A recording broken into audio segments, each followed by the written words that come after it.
Ok, yo sé que hay mucho que contar de esta historia que hemos desarrollado acerca de toda la corrupción alrededor de el caso Papagayo. Le voy a pedir,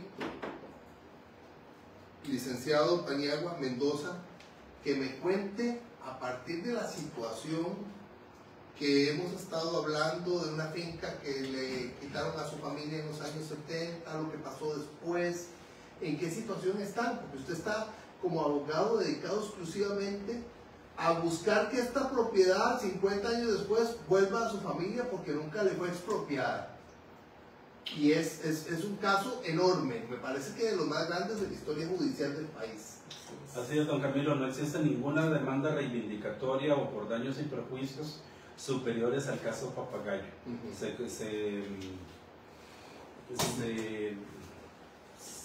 Se registran casos de pérdidas de demandas en el extranjero por juicios arbitrales por 150, 200 millones de dólares. Papagayo hoy por hoy es un caso de 10.000 millones de dólares. Okay. Tomando en cuenta el valor de la tierra y las construcciones. ¿Y qué es lo que ustedes pretenden? La hacienda, que se lo reivindique la hacienda, con todas las mejores existentes sobre ellas, como un derecho de accesión que prevé la ley a favor del propietario, dueño de un terreno en donde se construyen, hacen construcciones sin su permiso. ¿Y qué permiso podía otorgar mi padre si estaba muerto? La ley dice que a una herencia yacente, la herencia yacente es la que queda ahí, ¿verdad? Cuando una persona muere, sí, sus bienes quedan en forma yacente hasta que existe un albacea que lo represente en la mortual o en el sucesorio. La persona jurídica por excelencia que se dedica a la liquidación de los bienes de un muerto se llama mortual o sucesión. Sí. Abrimos el sucesorio en el año 2014 en el juzgado contravencional de Carrillo con la jueza Amadita Barrantes. Y nomás abrimos el sucesorio, me cayó encima el Poder Judicial encima con la... ¿Y qué dijo? Con la presencia de Sarela Villanueva como presidenta de la Corte Suprema de Justicia, dándole órdenes directas a Amadita para que me hiciera la vida imposible con el sucesorio, de tal forma que hoy por hoy, después de casi 10 años, don Camilo, el sucesorio no ha avanzado en lo absoluto, más que con la declaratoria de derechos. ¿Qué esperan ustedes de esta situación? ¿Qué esperan que pase? Justicia. Justicia para mi familia, justicia para el pueblo de Costa Rica, porque, don Camilo, nuestras luchas, la lucha de mi familia, se da en los tribunales de justicia.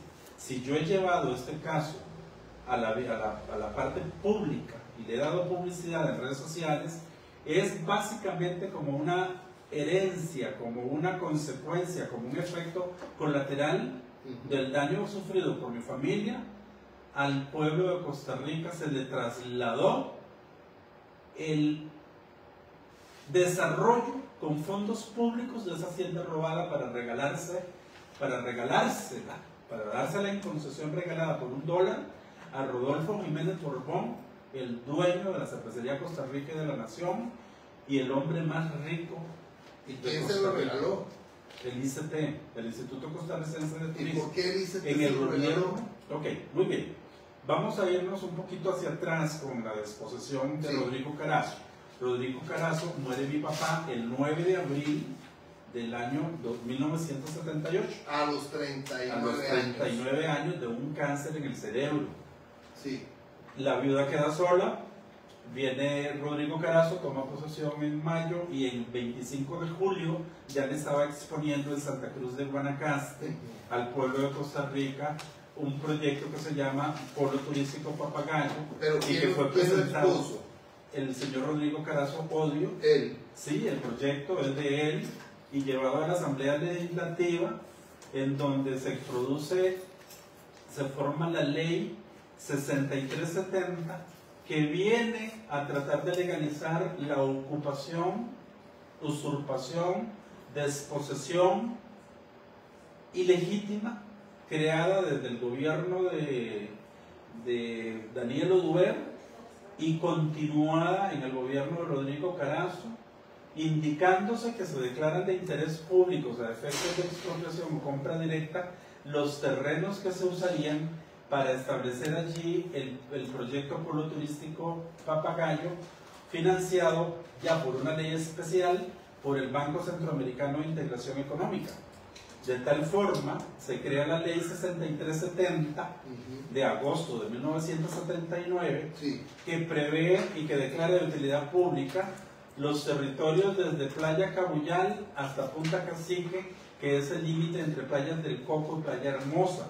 Es decir, se llevaron prácticamente todo el Golfo de Papagayo, Sí, con más de 33 playas, 11 playas de Liberia y 22 playas de Liberia y 11 playas de Carrillo, pasándole por encima de una forma inconstitucional, no solo porque la ley no fue aprobada por los 38 votos que requiere para la Constitución política para aprobar y declarar de interés público una propiedad privada, sino también porque transgrede la autonomía del régimen municipal, creando un estado con una población flotante, una especie de mini estado dentro de Guanacaste, dentro de Costa Rica, en los cantones de Liberia y de Carrillo.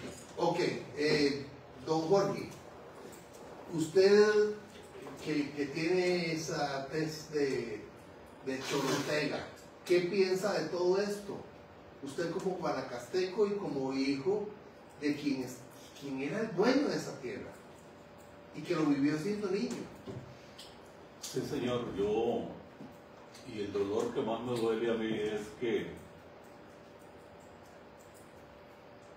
nos roban la hacienda, la desarrollan con fondos públicos, burro amarrado contra tigre suelto, palabra guanacasteca, burro amarrado contra tigre suelto. Sí, porque desarrollan eso como con fondos públicos, pero al final los proyectos son privados. Yo creo, don Camilo, que usted está poniendo el dedo en la llaga del escándalo más grande en la historia de Costa Rica, en donde se roban una hacienda, la desarrollan con fondos públicos, se la dan en 5 mil, 10 mil dólares, no sé cuánto, a Rodolfo Jiménez Borbón, y la valoran en el registro público en 1000 colones. Y no pagan impuestos. La valoran en 1000 colones. Está valorada en 1000 colones en el registro público. Todas las mansiones de Papagayo de más 40 millones de dólares, hoteles de más de 300 millones de dólares como el Four Seasons están valorados en 1000 colones. Ritz-Carlton, de la franquicia Ritz-Carlton, que son las más caras del mundo prácticamente, actualmente hay 36 suites que se venden en 13 millones de dólares, valoradas en 1000 colones en el registro público.